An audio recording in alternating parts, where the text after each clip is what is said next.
Welcome to the Krinzman Property Playbook, your inside look at South Florida real estate. I'm your host, Matthew Krinzman, bringing you real strategies, real insights, and real connections that help you buy, sell, and invest with confidence. With over 2 decades of experience as a licensed realtor and broker associate, I've watched South Florida grow from a quiet getaway to a global destination, and I'm here to help you navigate it like a pro. My business thrives on trusted relationships, with many of my clients being repeat and referrals. This podcast is brought to you by me, Matthew Krinzman, a Sotheby's International Realty agent. For more info, visit buysellmiamire.com. Let's dive in. Hello, everyone. My name is Matthew Krinzman. I am your host of the Krinzman Property Playbook. I am a real estate broker associate. As we all know by now, after 20 plus or almost 30 episodes of this show, I am located in South Florida and I work for Sotheby's International Realty. Today, I have Chris Picciurro on with me, and Chris is a CPA. You got a couple of titles. You got a CPA, MBA, I don't know what a PFS is, and I don't know what an ARA is, so you have to tell us what that is. Sure. You are a practicing certified public accountant, as the CPA part. That I know very well, and I know what an MBA is. Been doing it for a long time, 20 years or so, more even. You're helping taxpayers. You're helping real estate investors, which is something we're definitely going to be diving into today, because this is definitely, obviously, a real estate-centric podcast. And entrepreneurs to help reduce their taxes, which we all love the idea of reducing taxes. I feel I pay way too much, but I'm scared of the IRS. So I figure better pay more than pay way less. I don't know. I'm sure you're going to tell me that's really wrong on my part to do that. You're the co-founder of Integrated CPA Group and founder of Teaching Tax Flow and the MRR Institute, national platforms and simplifying tax education and strategy, which we definitely need because the tax code is quite complex. I'm sure most, as you can probably attest to this, most probably tax experts don't understand it themselves in some cases. So let's get into it, Chris. Tell us all about yourself. Yes, absolutely. First of all, it's an honor to be on your show. Thank you very much, Matthew. I've enjoyed some of your other episodes. I appreciate that. Thank you. Especially, I'm based here in historic and beautiful Franklin, Tennessee. I don't know if anyone knows where I've been there. Okay. I've been to Nashville a couple times. You're in a very nice part of the country. A place I would gladly move to. I told my wife, I said, if we had to move, this would be the spot I'd want to be in. In the wintertime, I don't know, South Florida sounds pretty good, but it's a wonderful area here. Yes. Luckily, we relocated here 10 years ago. I have 16-year-old, 15-year-old, and 12-year-old. My wife and I are originally from the Detroit area. So Understandable. We said, okay, what are we going to do when we grow up? And luckily, being a practicing CPA and focusing in the segment of real estate investors, I looked down in our book of business about 12 years ago and said, shoot, 20% of our clients are actually based in Detroit. What are we doing here? And it worked out well. Absolutely. Yeah. As far as the credentials, I just make them up every few years. I slap one on there. LinkedIn doesn't even care. No one checks them anyway. So what the heck? I like that. I like the honesty on that one. No. So an ARA is an accredited retirement advisor. Okay. That's a designation for CPAs that work with clients on focusing on retirement planning and tax planning beyond the tax preparation realm, and that's from the American Council of Accreditation, American Council of Accounting and Tax. And then the PFS is an accreditation by the American Institute of CPAs, and it's very similar to a CFP. Okay, Certified Financial Planner. Yeah, it's the equivalent for a CPA. Okay. Yep. So those are the things we do. But ultimately, and you mentioned we have a podcast called Teaching Tax Flow that we talk about tax planning and strategy. And what my role is beyond, ultimately, I work with 3 groups of people. I work primarily with our private CPA firm clients. I do work with people in our teaching tax flow community on an a la carte basis. And then I also work peer-to-peer and coach and collaborate with other CPAs and tax professionals. But my role is to legally and ethically help reduce the tax you pay in your lifetime. I like that. Hang on a second. I like that. I like the way you said it. Legally. Absolutely. Legally and ethically. Good. And yeah, the IRS we should not be afraid of. However, there are rules. There are aggressive approaches, there are conservative approaches, and ultimately, we've designed within Teaching Tax Flow a proprietary system for tax planning and strategy. And within that system, we have something called, one of our third step out of 4 is something called the IQ test. The IQ test. Yeah, stands for identify, strategy, quantify, result. And part of the IQ test is you have to be comfortable with the strategy. For instance, if it's something, one of the things that people scroll around on TikTok way too much and say, hey, I should pay my kids. Now, Oh, there's not, if they work for your company and you yes. pay them a reasonable amount, what the strategy is income shifting. Income shifting is a good strategy for the right person. We teach diagnose, prescribe. We use color coded diagnoses based on your marginal tax rate. So so Matthew, you could have income shifting to related entities, income shifting to family members. That could go to children, that could go to parents, that could go to spouse. Just depends on the situation, not hey, I tell you how many times we've got people in our community that are, let's say let's say they work at an airline and they have no business, they have no rental properties, and they say, hey, I think I should pay my kids. Okay, Why? what's that going to do for you? You don't even have a business. You don't have a rental property. You don't have Right. anything to deduct this against. If you give an allowance and spank them on the hiney and say, good job, go do some chores. I don't know what So to you're tell saying that we should not take all our tax advice and planning you. strategies from the TikTokers or those on Instagram who are claiming to be financial experts? Because I do see them. Obviously, we see them. It gets in our feed. There's one attorney who specializes in taxes, and she comments on these a lot all the time. And I love watching her stuff. Some of the stuff is just so asinine. Excuse my leg. It's Oh, just for sure. beyond comprehension. Like you said, pay your kids. Okay, why? The IRS is going to say, why did you pay your kids? Why Right. did you pay your mother? For what? What did she do? What did they do for you? And like you said, if you're a W-2, unless you have a side business where it's rental properties or some other type of investment that creates income for you, there's really no point to doing that. But those of us who are we're 1090, the 1099 world, most real estate agents and brokers and other people, mostly in sales or even freelancers, this is where you come in with the strategy. Right. Absolutely. So if you're taking your TikTok advice, if you're taking tax advice from TikTok, it's like taking would a bank just pull up Zillow and say, oh, that's the appraised amount for the Oh, you said property. that. So No, yeah, Zillow. Okay. so think about the IRS as like the bank in a way. We Right. can't, Zillow's an interest. It's definitely data collection Sure. website. There's some advantages to it. However, I'm sure you being a broker, and if you heard this, we don't want to get everyone's blood pressure going, especially during the holiday season, even more than we need to. But yes, getting the tax advice from TikTok's like looking at Zillow and thinking that's what your house is going to not only sell for, but appraise for. It just Right. doesn't work that Exactly. way.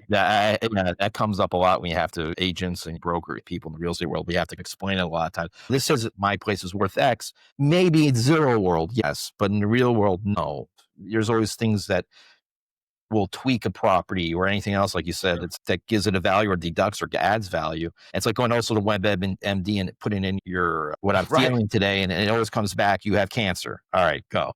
Now you lose sleep. If Mr. and Mrs. Zillow want to come by my house for whatever it spits out on the website with a cash Right. offer, maybe let me know. So we talked about within our private CPA firm, within our whole community, that ideas are cheap, implementation is valuable. And that's I where like that. implementation is key. We've got a lot of ways we can get ideas. Right. We got a lot of things, but are you a Dolphins fan? Are you from New York and like everyone else? I'm a born and bred Miamian. I am Oh, okay. 305 till the day I die. So, we've got a lot of armchair quarterbacks on Monday thinking, okay, the coach should have did this, coach should have did that. You don't know you don't know what's going on the sidelines. You don't know the stuff. So we got a lot of armchair financial advisors, real estate experts, just house flipping. And when these house flipping shows became popular, it just looks so easy. Oh yeah, I've got, and then everyone thought they could do it. Not next thing. Very difficult. Yeah, there's a lot to it. And those who are successful, there are those who are successful at it. Definitely did not learn from watching Home and Garden or any other show, TV channel showing you how to flip properties. May get some ideas, at least it's maybe on the interior, how to fix up a place, but it's a lot more involved, obviously, just like anything else in life. It's in reality. I've had multiple clients appear on these house flipping shows, and I could tell you the clients that are making some serious bank aren't doing it on TV. No, they're not. It's not worth their time. There's just a lot of production time, editing time. right. And they might have a lot of knowledge, but the people that can execute aren't doing it for free. That's very true. Not free. Obviously, in my world, real estate, how do you and your firm help us plan taxes because it's a big issue, especially those of us who are formed. I myself, I have a S corp, so I'm formed as a PA. I get paid through my PA. I take my expenses out, and then at the end of the year, obviously my accountant, a CPA, prefers the K statement, the K2 statement, and then my wife and I file our personal. So how do you help for us to plan? And so let's get into that. Absolutely. So within our teaching tax flow community, which we'd like to call ourselves a voice of tax planning. Now, here's a good thing, Matthew. We're the #1 tax planning podcast. We're probably the only tax planning podcast, but that's okay. We're gonna claim it, a self-proclaimed. No, claim it. Go ahead. Who's going to dispute it? One of the things we teach is that there are 3 laws of tax planning. One of them is that your tax return is a verb and not a noun. It's something you're thinking about all year round. So all the actions you take end up on your tax return. Number 2, there's a difference between tax flow and cash flow. So let me give you an example. Okay. Many times people will say, I don't want to sell my house because I don't want it all go to taxes. No, it doesn't all go to taxes. There's no 100% tax rate. Or I can give you another example, such as there's good and bad examples. Let's say, Matthew, you're working with a client. They bought a property in South Florida. It went up. They're going to make a $600,000 profit. It was their primary residence. And let's say they walk away at closing with $1 million. Many people think, I've got to pay tax on $1 million. Some people think, no, we have the Section 121 exclusion. So the first $500,000 is not taxable. Right. They're going to have $1 million of cash. They're going to pay tax on $100,000 of capital gain. And it doesn't matter if they go live in their car. They're probably not going to because they have a decent, or they rent an apartment. You don't have to buy another property. That's a 1031 exchange. So the point is cash flow versus tax flow. But on the flip side, the real estate, we've got one of the frustrating things is when people think that buying a car is a tax strategy. It's not. I've heard that a lot, especially agents because there's depending on the weight of the car. Because I remember back in, this is like early 2000s somewhere, where everyone in my office ended up with X5s or whatever, the big BMW truck SUVs, because they were technically classified as farm equipment somehow. So they got these crazy deductions. I still see them pop up everywhere, but honestly, I am clueless still as to this day how that works. Yeah. So the thing is, if a vehicle is 6,000 pounds or more, it can qualify for what's called bonus depreciation. There's also something called Section 179, meaning accelerated depreciation. But here's the problem: cash flow versus tax flow. Real estate people are famous for this. Like, if you need a vehicle, get a vehicle. I'm not saying you need to get around. But let's say you go get a nice new SUV, where it's an $80,000 vehicle. You put nothing down on it, which is fine, and you finance it. Sure. You could take an $80,000 deduction year 1. Fine. You're making payments, and after 3 years, of course, you're using it for business, right? Your wife's not taking the kids to school with it or anything like that, or soccer practice or piano lessons. But let's just assume that but it's never being used for anything else other than me getting to office, taking clients out for showings and back and forth for that. Never goes to the grocery store.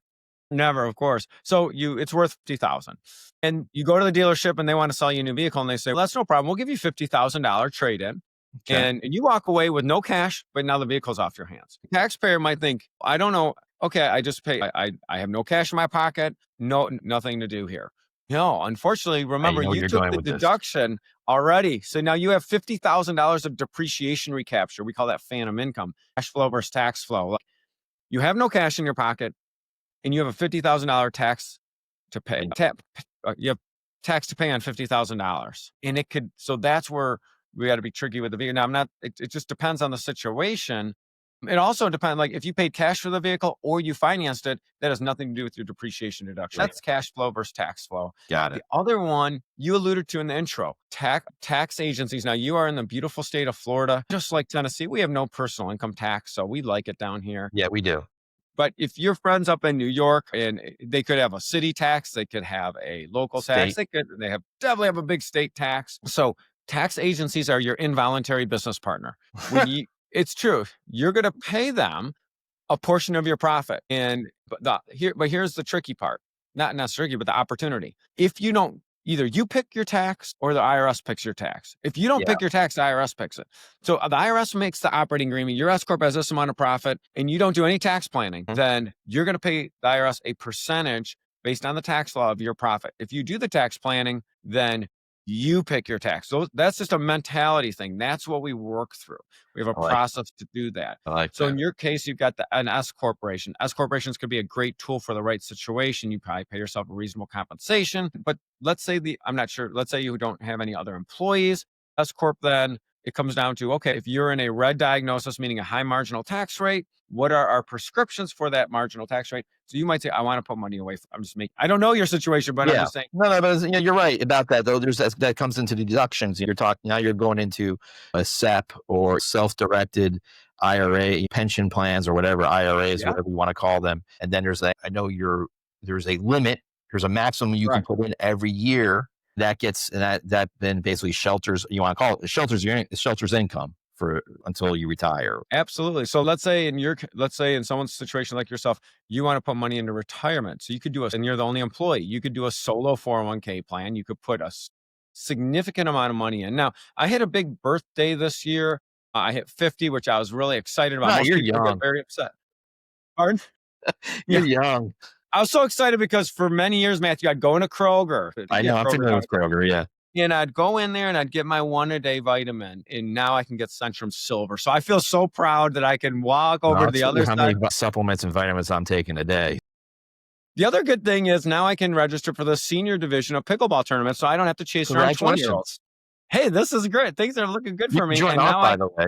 pardon? You can join AARP now too. Yeah, discount now, and I can go sit at McDonald's for 4 hours in the morning. Hey, they've got Wi-Fi, I They guess. have Wi-Fi. So And then I can also do what I call the Heinz IRA contribution. What? Heinz catch-up. Yeah, now when you're 50 and older, you can do a catch-up contribution to your retirement account. catch up. Okay, I like that. Yeah. And with the OB3, or with actually Secure 2.0 Act, so we've been talking about Tax Cuts and Jobs Act of 2017. We've been talking about one big beautiful bill, what we call Yeah. OB3, but we forgot. I don't know if you have a middle child or know someone with a middle child. I call it the Middle Child Act, Secure 2.0. It was passed in 20. Hey, remember me? I want all the attention. That's why middle child, they're squeaky Sure. wheels. I've got one. The Middle Child Act, I call the Secure 2.0, said, hey, now we have a super Heinz catch-up contribution from ages 60 to 63, where you could put additional money away into retirement. So let's say you're an age 61-year-old person, you own an S Corp, you could put a ton of money in your solo K.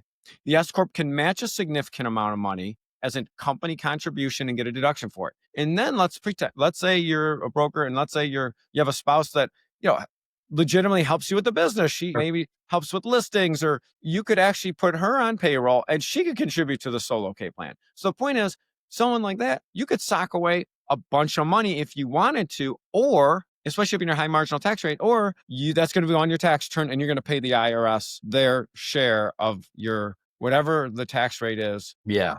On that income. And then let's pretend, just for fun, that you have a child that, let's say, is in college and they are helping legit with the business. They are doing your social media, or they're doing something, and you Right. pay them a reasonable salary that you could deduct that from the S Corp. Now, the child probably shouldn't put money into a pre-tax retirement account because they're in a low marginal tax rate.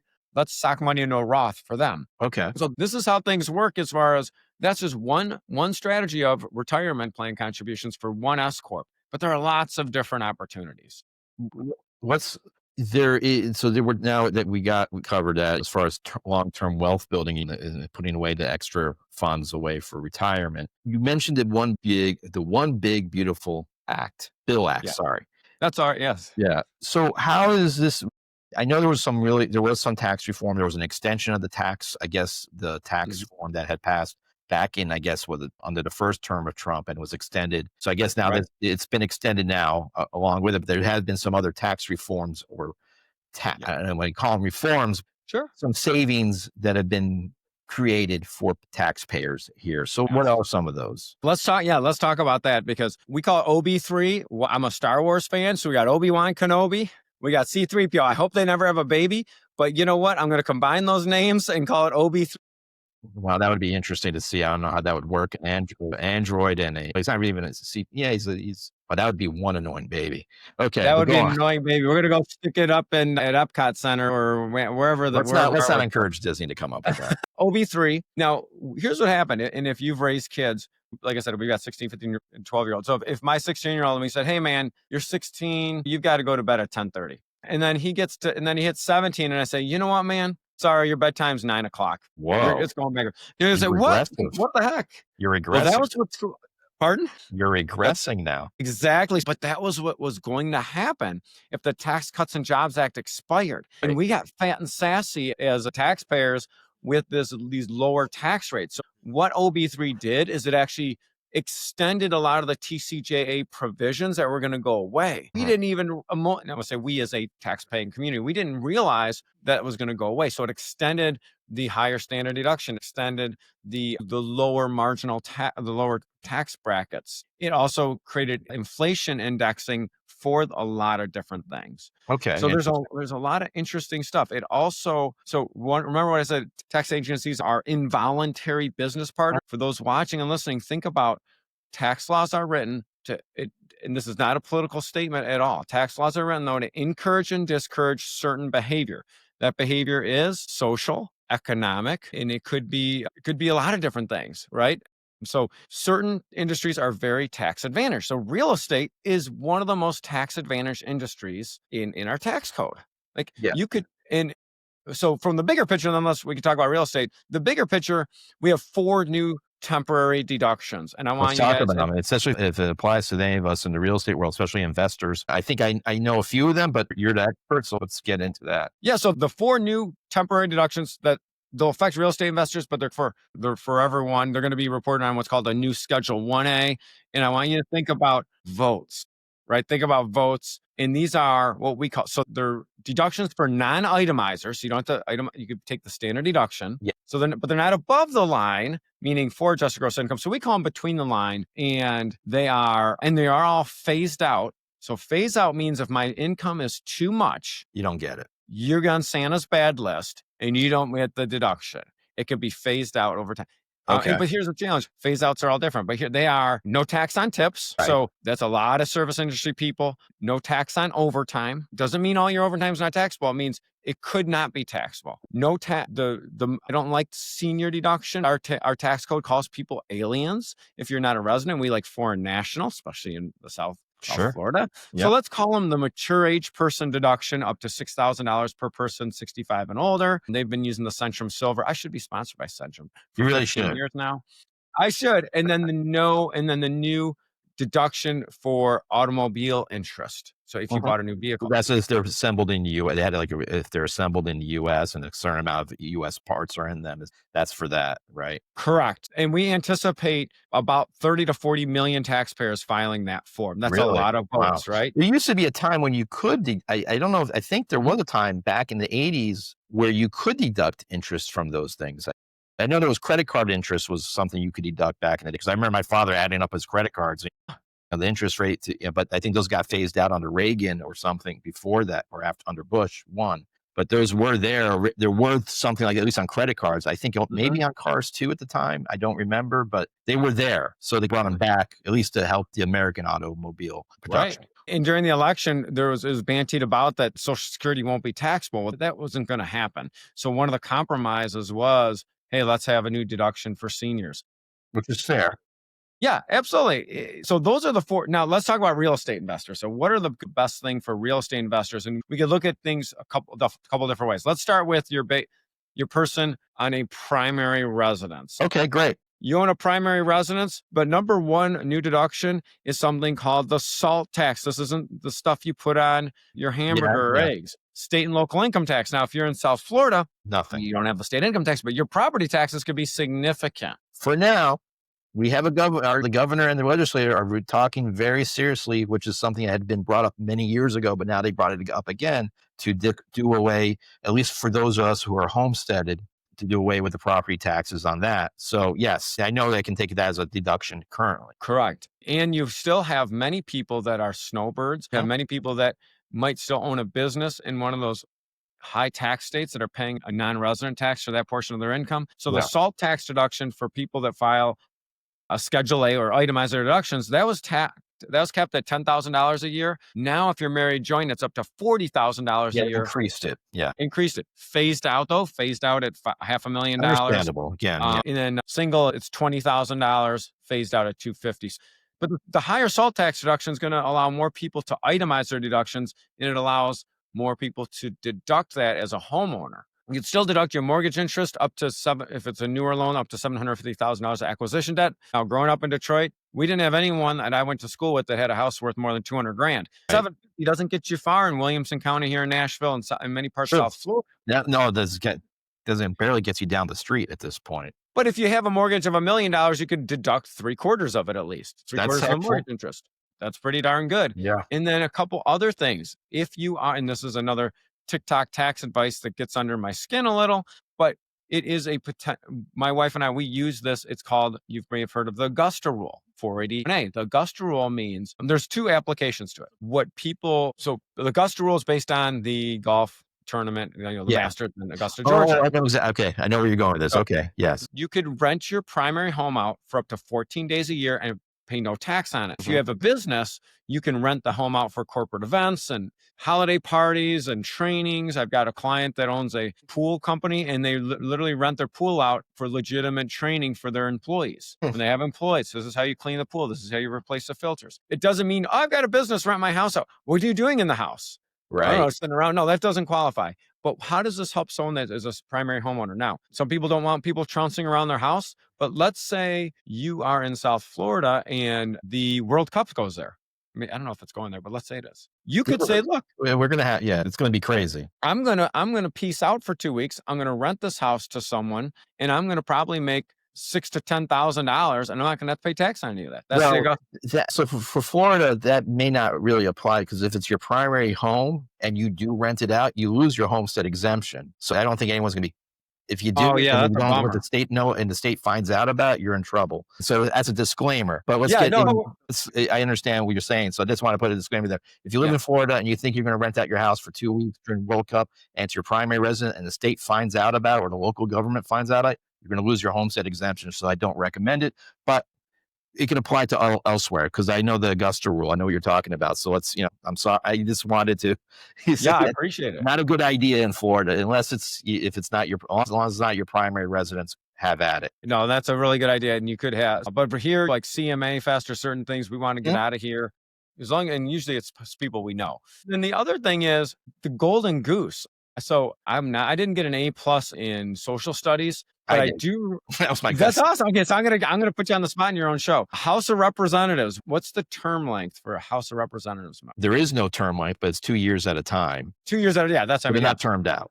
Correct. So a 2-year term. Isn't it funny that the Section 121 exclusion, meaning your primary homestead exclusion, it has to be your primary residence 2 out of the last 5 years. Right. Yeah. So now you can get elected. You can go to DC. You can buy your home there. You could do a lousy job potentially. You can get non-reelected after 2 years and sell it to the next person, and you don't pay tax on it. So that rule is in there for the members of the House of Representatives, but it applies to all of us. As a primary homeowner, married, that's a $500,000 capital gain exclusion, and that's why we did a whole podcast episode on if I have a primary home that I'm moving out of, should I rent it out or keep it? And sometimes it's, oh gosh, I got a 2.5%, 3% mortgage rate. But once you convert it to a rental, clock starts ticking. Yeah, 2 years or something like that, right? Yeah.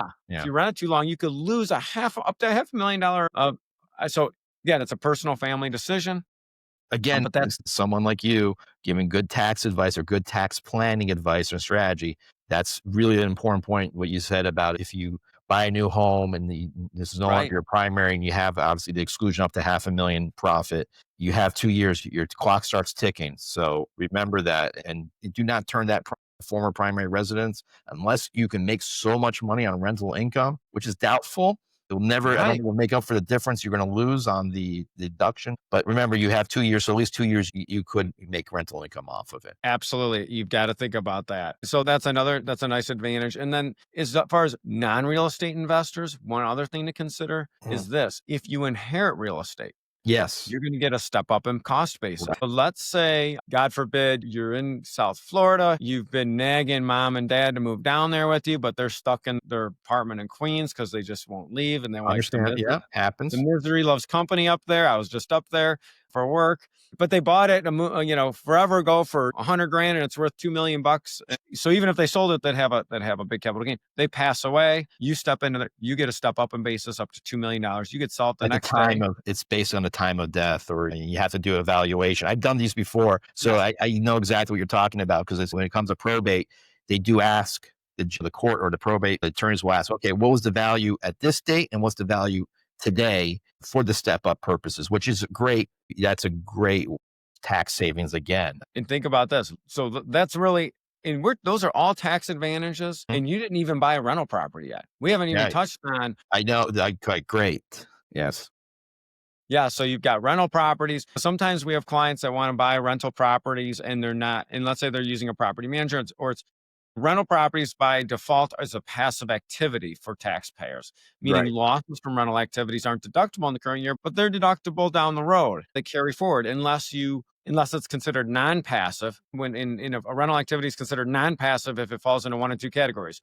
One, the person that owns a property and managing it is a real estate professional or rep status, probably someone like yourself. Or two, they qualify under the short-term rental tax loophole, meaning it's a short-term rental or an Airbnb that they are managing on their own. That's when an activity is non-passive. But assuming it's passive, the nice thing about rental property is your cash flow versus tax flow. If I have a rental property, I make $500 a month on it. That's fine. You're probably not going to pay tax on any of that because we get to take the depreciation deduction. Right. Depreciation, my property didn't go down in value. I know it's a little bit of a deceiving deduction. What is the cost recovery? Right. method? Yeah. Your value of the property didn't go down. It's a creative tax, a way to save on taxes where the equipment basically, or the structure has a value, and it does decrease in theory. Right. So eventually you may have to replace the structure. You may have to replace the internal components of the property, the walls or the electrical, the plumbing, which does happen. But there's accelerated depreciation, and then there's appreciation over time. How do you advise a real estate investor on which one to do? I get it. It's situationally dependent, right? So if you're in a high marginal tax rate high marginal tax rate, and the activity is what's called non-passive, then and accelerating the depreciation either by using what's called a cost segregation Okay, study great. Yeah, glad you said that. or something like that could help you. But we also have to evaluate, are you going to keep that property for a long time? Because if you sell it, you could add back the depreciation as income. Recapture, is that it? Yeah, you'd have a depreciation recapture. However, let's go back to the rental property. Let's assume you have a rental property you bought for $200,000. Okay. Let's even assume you've deducted almost all of it. You've owned it for a while, and now it's worth $500,000, and you're sick of it. You're done with it. What other industry can you say to you say, okay, here are your options. One, you turn it over to a property management company, you get mailbox money, you let your kids inherit it, and they pay no tax on it, and they get a stepped up in basis. Or two, you sell the property, you don't take any of the money, and you do what's called the 1031 exchange. Sure. I know you had a previous guest talking about 1031 exchange. And if you have a little debt on it, you can do the Delaware statutory trust component. Yeah. Basically, you sit around and you get mailbox money. And the nice thing with the 1031 exchange is, in which people get confused, is it says like kind exchange, but it doesn't have to be a single family home for single family home. We've had clients, going to any type of asset class within the real estate world. Even a DST you could do in that respect. That still falls under the 1031 exchange umbrella. So then you have a piece of a JV or an LLC that's invested in real estate for X amount of time, and you pull income from that. There's also, what do you think about when a seller does seller finance on that case? What are your thoughts on that? I love it. So the thing is, you've got options. So back to OB3, we have something. If I made $1 every time I had an abbreviation for something or an acronym, I don't know if I probably still do. I probably still do what I'm doing. But so we have, the TCJA launched the Qualified Opportunity Zone funds, and they were what's considered successful. Those OB3, we have QOZF, Qualified Opportunity Zone Funds 2.0. So starting in 2027, you could deploy any capital gain. It could be from real estate. It could be some hotshot whiz bang kid that has stock options from Amazon. Made money. They want to walk barefoot around Hawaii or something, paint whales. I don't know. Yeah. but they have these stock options with a bunch of capital gains. You can take any capital gain and invest in a qualified opportunity zone fund. Now, we don't know what the tracks are yet. That's going to get determined Yeah.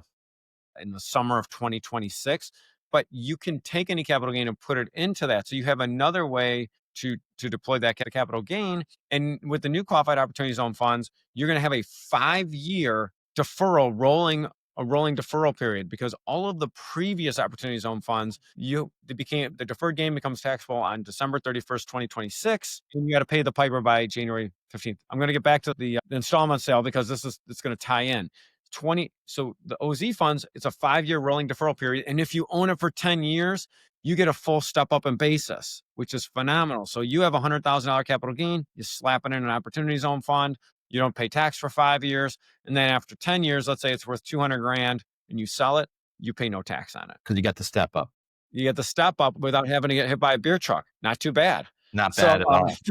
No, I like so- that. So here's what we're advising some of our clients, that it comes down to, do you need the cash? So let's say you're just sick of being a landlord. Right. What's wrong with maybe going to your tenant and saying, hey, let me sell this to you on a land contract? Obviously, if you have a mortgage, you've got some maybe due on sale clauses, you've got some legalities to think about, but let's say you can do it. That's cool, because now you're going to take that capital gain and you're going to spread it out, especially if it's a rental property, over time, and you pay capital gain as the person pays you. Right. So what you could do, and we're seeing this even in business sales or real estate sales with linked to business. What if we said, hey, if you're really interested in the qualified opportunity zone fund, why don't we sell it to you on a installment sale? Give me some money during 26 and then a lump sum in 27. That gives me more options to maybe divest some of that into an opportunity zone fund. So you can create an installment sale is a great opportunity. The other thing is, if you have a property or if you have a business asset that you want an installment sale treatment, however, the buyer, let's say they're getting an SBA loan and they have to pay cash and they can't have liens on the property. And I heard this on your podcast also, and we've had this guest on ours that talked about this. You could do the other DST. I don't know who this real Slim Shady is in all this, probably the first one, but the Delaware Statutory Trust. And that's a strategy where you're creating a installment sale. Is that the deferred sales trust? Yeah, the deferred sales. And people do get confused on those because they hear DST and they think it's the same thing, which I did not know, but I was educated on it. So there are two very different things, people. So don't confuse them just because they have the same acronym. They mean two different things. And the thing is, ideas are cheap, implementation's valuable. So if you're watching this, what you want to be thinking is, okay, do I have what we talk about in our community is, do I have my personal board of directors? Do I have a tax advisor? And I think that one of the things I want people to walk away from this is understand that tax planning and strategy is different than tax preparation. They're complementary. They could be the same person. They could be two different people. They're just different. Just many real estate brokers have a property management division, and then they have a sales division. Yep. They're complementary, but typically they're different. They're very different. They're very two different things. I like what you said about strategy and versus planning, because planning to me is gathering everything I've done or I have since the year and putting it into a spreadsheet and calculating it from there. Where planning obviously is, like you talked, is either doing retirement planning, how to take that money, especially self-directed, or if I'm owning an investment property, how either to take the accelerated depreciation or take it steps, and also do cost segregation and recapture, things like that, which is strategy and planning, I think, together in a way. But when I say planning, it's, hey, I get a call, but no, hey, your business filing is due on March 15th. Please send me your Excel form and your year-end cash on it. That to me is plan. That's the plan. But strategy. So I like what you said. They're two different things, and you have to plan. You have to plan your strategy. Let's go with that. Yeah, that's good. Yeah, it's strategy. So think about tax compliance, which is preparation, which is bookkeeping, which is payroll. Is everything looking backwards? Tax planning and strategy is anything looking forward. And that's what we work with people on, anything looking. Just myself personally. Now we have people on our team that are very compliance driven, that prepare the tax returns. But for my role, and where the big gap is that people just looking for it. And I feel like with teaching tax, so one of the things we believe in is that tax planning and strategy is for everyone. I think that the lower to moderate income households are underserved in this capacity. And I believe saving $2,000-$3,000 maybe to someone that is has income of $500,000 is somewhat significant, but it's not a game changer. For someone that has $15,000 of disposable income per year, that's a big savings. So those Yeah, are things sure. like, do I have children? Should I do a pre-tax dependent care benefit? Should I just pay for my daycare out of pocket? Should I just even the thought of we're trained to just put money in pre-tax, a 401k. Should we be doing Roth accounts? I use the example all the time. For someone in a lower marginal tax rate, Roth makes sense. So let's say we went out and got a steak somewhere and the manager came out and said, "Oh, I love you two guys. You're probably the funniest guys, best looking guys in here. So here's what we're going to do." He said, "Thanks. We have another glass of wine." No lives protected. Or maybe they had some wine, but we'll say, "Hey," and they said, "Look, don't pay for the steak today. Enjoy it. In 20 Great. years from now, or 30 years, 20 to 30 years, I'm going to come back and you're going to pay for that steak at whatever the rates I don't are like that." this, where this is going. And that's really a 401k. So that's the scary part of going pre-tax. So if you're in a high marginal tax bracket and you're going to save 30+%, going pre-tax might make more sense than if I'm in the 12% marginal tax bracket. I'd rather use my after-tax dollars and maybe fund the Roth. And that's when we go back to our moderate and lower income households. The tax laws are getting written now to encourage saving for retirement. Yeah. So and we know that our Social Security system is underfunded. We can see the writing on the wall. Sure. So we're going to have to take more personal responsibility for our finances and our tax liability. All right. So this is a good way. We're coming toward the end. Let's just tie everything up in a bow for us. How do we, give us like one big picture thing that we all, the listeners and the watchers, can do for themselves. And then tell us how we can get in touch with you, Chris, and how we can engage people like, hey, what? I need this guy, Chris, to help me. I need him. I need his teaching tax flow as a go-to resource for us. So let's just give me a big picture, give me the little picture, and then tie it all up. Sure. So a big picture is this. We throw a lot of information out at you. Ideas are cheap. Implementation's valuable. There's one KPI, key performance indicator, that you have to be concerned about. And I'm going to tell you, tax brackets lie to you. Figure out what your marginal tax rate is, right? Because I'll give you an example. So Matthew, let's say you have overtime and tip income, and you're looking in your tax rate, your tax bracket says 22%, but you're wondering why every extra dollar you're going to pay 28%. Yeah. Or maybe you're getting phased out of a credit for your children. Maybe you're not getting the tip deduction. So the point is, figure out what your marginal tax rate is. That's different than your tax bracket. That's your key performance indicator. And that's telling you, out of every extra dollar you put on your tax return, how much goes to your business partner, the IRS, how much do you keep? That's probably your number one takeaway. Look at your tax return, talk to your tax professional. If you have a good relationship with a tax professional right now, talk to them about, do they work in tax planning and strategy? Now, you don't want to go to your favorite restaurant, especially in South Florida, at 6:00 on Saturday. So this isn't the question you asked on February 25th, right? This is something that but don't be afraid of tax extensions. If you want to have the best result possible. Absolutely. So if your accountant or CPA says, "Look, I see opportunities to help you out," we'd have to file an extension. Deeply consider that. Yeah, truthfully, that's something I have definitely taken advantage of over the years, because I'm notoriously late on putting everything together. But it is an advantage, because sometimes you may like, hey, we know what, we found this that we can use now. So let's file, and we get to you take advantage of it, because you may have missed it on April 15th or March 15th, depending on your business filing and then your personal filings. But yeah, there are some advantages. Sometimes there isn't. Most of them, that there are there. Yeah, because some implementations like SEP contributions, cost seg studies, they can occur after the end of the year. Right. True. Yep. Big picture, figure out your marginal tax rate, work on getting your best result possible. Talk to your tax professional about if they offer these type of services. From our end, we can find us on Teaching Tax Flow. If you just Google it, we've got a weekly podcast. We've got a YouTube channel. We used to put a lot of our content on subscriptions and that sort of stuff. And about a year ago, we just ditched that and said, you know what? Yeah, it doesn't matter. Ideas are cheap, implementations valuable. So if you find enough value in what we're talking about, we could work together to implement. Right. But we want to be somewhat of a service. And you'll find me, my show notes, if you just Google my name. We have a LinkedIn, Facebook, my website. No TikTok. No, Teaching Tax Law is a TikTok, but I don't even know how to log into something. Our VP Marketing someone else do that for you. I get smart. If you just go to chrispicciurro.com, if you're driving, don't try to write that down. It's a very complicated last name. But you'll see it in the show notes. Right. And think about your situation.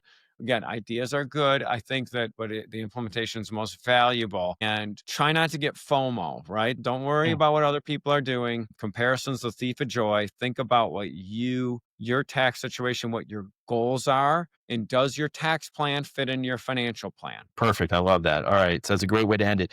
Thank you, Chris, for joining me today on the podcast. I'm going to check out your podcast. I think definitely what you're providing on information as far as taxes and strategy and planning and learning how to strategize better about one's tax health and wealth. And anyone who is listening or watching this today, please hit the subscribe button, hit the like button, leave a comment, get in touch with Chris, get in touch with me. We're always happy to help. Thank you for joining me, Chris, on the Krinzman Property Playbook, and we'll all see you soon on the next podcast. Thank you. That's it for today's episode of the Krinzman Property Playbook. I hope you've gained some valuable insights and feel inspired to take your next steps in the real estate game. If you're ready to make a move or need expert guidance, let's connect. Whether you're buying, selling, or looking to invest, I'm here to help you navigate the South Florida market with confidence. You can reach out to me directly through my website or on social media. Let's get the conversation started and make your real estate goals a reality. Thanks for tuning in, and I'll see you next time on the Krinzman Property Playbook.